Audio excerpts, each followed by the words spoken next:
सध्या मान्सूनचा आस असलेला कमी दाबाचा पट्टा उत्तर भागात पसरलाय, जो पंजाब, हरियाणा, उत्तर प्रदेश आणि मणिपूर पर्यंत विस्तारलाय।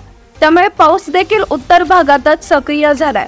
राज्यात उंचावरून येणारे वारे उत्तरेकडून येत असल्याने कोरडे वाऱ्यांचे प्रवाह सक्रिय आहेत, त्यामुळे राज्यात पावसाची शक्यता कमी झाली आहे। सध्या रत्नागिरी, सिंधुदुर्ग, गोवा परिसरात थोडेसे ढग आहेत, जिथे काही अंशी थेंब पाहायला मिळतील। बाकी राज्यात पावसाचे ढग नाही, त्यामुळे सध्या पाऊस नाही। पुढील 24 तासात रत्नागिरी, सिंधुदुर्ग, कोल्हापूर, सातारा घाट परिसरात मध्यम ते जोरदार स्वरूपाचा पाऊस अपेक्षित आहे। नाशिक, पुणे घाट परिसरात सुद्धा मध्यम ते जोरदार पावसाची शक्यता व्यक्त करण्यात आली आहे। मुंबई, ठाणे, पालघर, रायगड इथं हलका मध्यम पाऊस अपेक्षित आहे। काही वेळेस जोरदार सरी येऊ शकतात। पाहूया राज्यातील इतर भागात पावसाची शक्यता कशी राहील।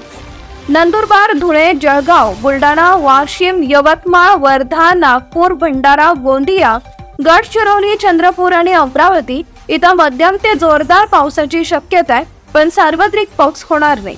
नाशिक, पुणे, सातारा, कोल्हापूरच्या पश्चिम भागात हलका पाऊस पाहायला मिळेल।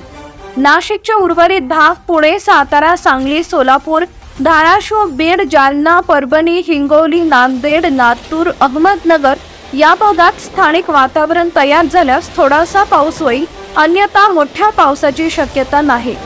उत्तरेकडील छत्रपती संभाजीनगर आणि जालन्यात पावसाची शक्यता वाढेल, पण दक्षिणेकडील भागात मोठ्या पावसाचा अंदाज नाही। दरम्यान तुमच्या जिल्ह्यातील हवामान अंदाज पाहण्यासाठी डिस्क्रिप्शनमध्ये हवामान व्हॉट्सअप ग्रुपची लिंक दिली आहे। आत्ताच आमच्या व्हॉट्सअप ग्रुपमध्ये सामील व्हा। धन्यवाद।